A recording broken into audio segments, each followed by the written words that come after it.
Terima kasih Anda masih bersama kami dalam berita Sulawesi Tengah. Bagi Anda yang baru bergabung, kembali kami sajikan 3 berita utama hari ini.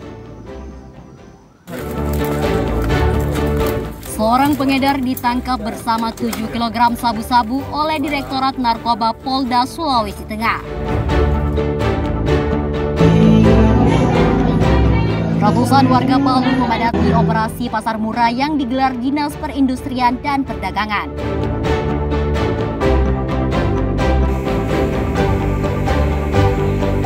Harga emas di Kota Palu terus melonjak dalam beberapa bulan terakhir.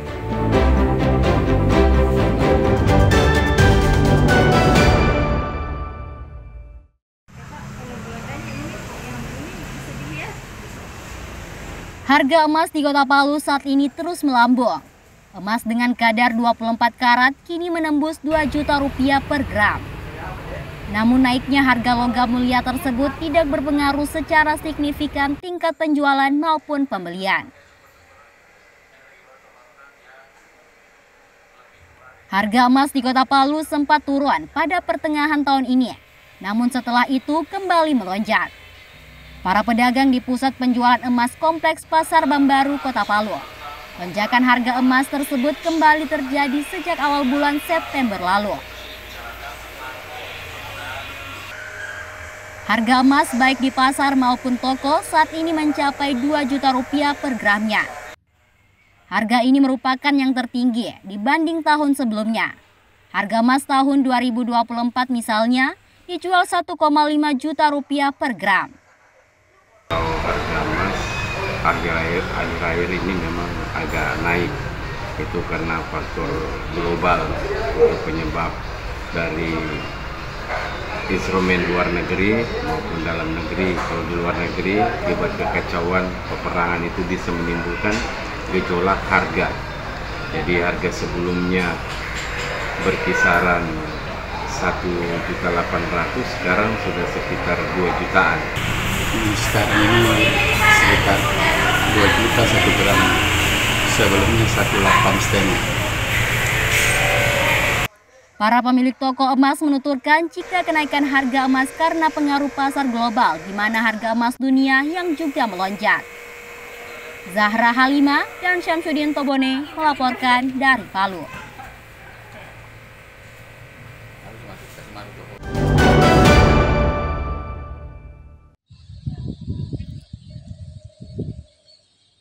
Kebutuhan sayur mayur di Palu cukup tinggi. Selama ini sayuran dipasok dari luar Palu seperti Kabupaten Sigi, Poso, dan Donggala. Hal ini tentunya menjadi peluang bisnis bagi warga. Seperti yang dilakukan Wahono, warga Kelurahan Boyoge, Kecamatan Tatanga, Kota Palu dengan menekuni bisnis sayuran jenis sawi.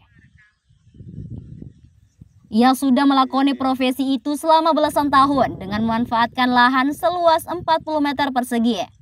Ia memilih sawi karena banyak diminati masyarakat Palu. Wahono memanfaatkan lahan yang sempit untuk meraup keuntungan yang cukup menjanjikan. Omset penjualan sayuran bisa mencapai 6 juta per bulannya. Hasil panen sayuran dijual di pasar tradisional Kota Palu. Terkadang pula ada pembeli yang datang dan langsung memborong sayuran tersebut. Ya kemarin sempat naik, sekarang agak turun. Kemarin kan sampai 20. Biasanya kalau satu petak begini pada berapa dia biasanya dapat ikatnya? Ikatnya kalau satu petak begini ya kadang sampai, ya tergantung. Kalau normal biasanya kalau satu petak begini kan ada sampai 200 bongkok begitu kalau normal itunya. Berarti penjualannya sekarang apakah sekitaran sini saja atau sudah keluar kota? Ada yang keluar kota juga, sampai keluar kota. Di mana itu? Sampai kadang Donggala, sampai di Pasangkayu, kadang sampai Morowali juga karena kiriman kan gitu. Bagi Wahono, bisnis sayuran ini cukup menguntungkan. Selain tidak membutuhkan modal yang besar, hasil penjualannya cukup bagus. Apalagi sayuran merupakan salah satu kebutuhan sehari-hari masyarakat. Julianus K. dan Syamsuddin Tobone melaporkan dari Palu.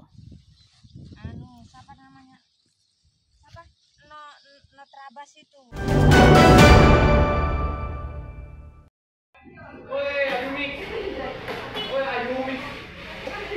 Prestasi membanggakan diraih mahasiswa Universitas Tadulako Palu dalam Lomba Robot Sumo se-Indonesia Timur 2025 yang digelar beberapa waktu lalu di kampus Universitas Tadulako Palu.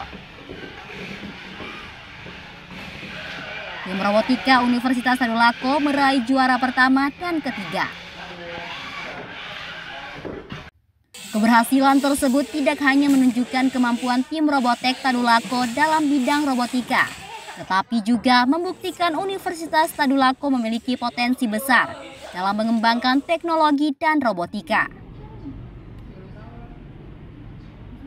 Robotek Tadulako sebelumnya beberapa kali mengikuti kontes robot Indonesia tingkat nasional yang diikuti oleh seluruh universitas di Indonesia.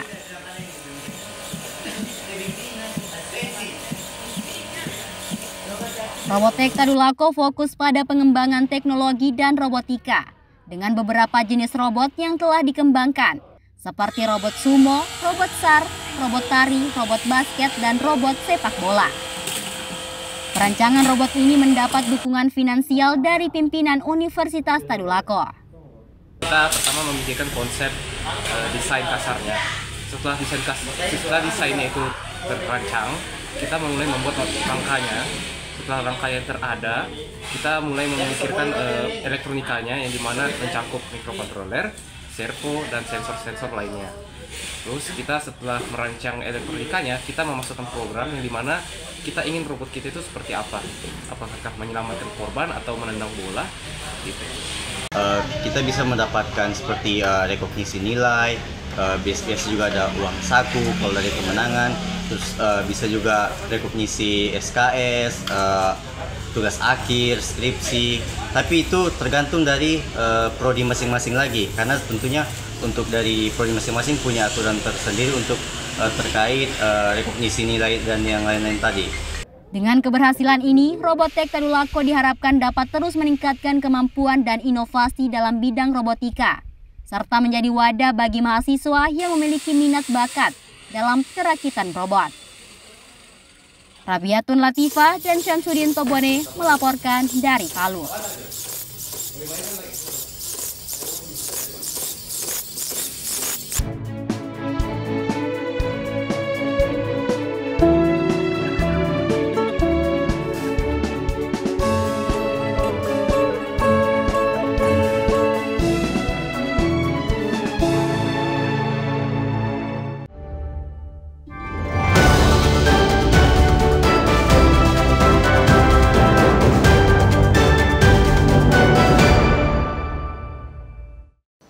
Informasi tadi sekaligus mengakhiri seluruh rangkaian berita Sulawesi Tengah hari ini. Atas nama rekan kerja yang bertugas, saya Fatur Rahman mengucapkan terima kasih atas kebersamaan Anda. Sampai jumpa dan selamat beraktivitas. Sokong puasi, tapi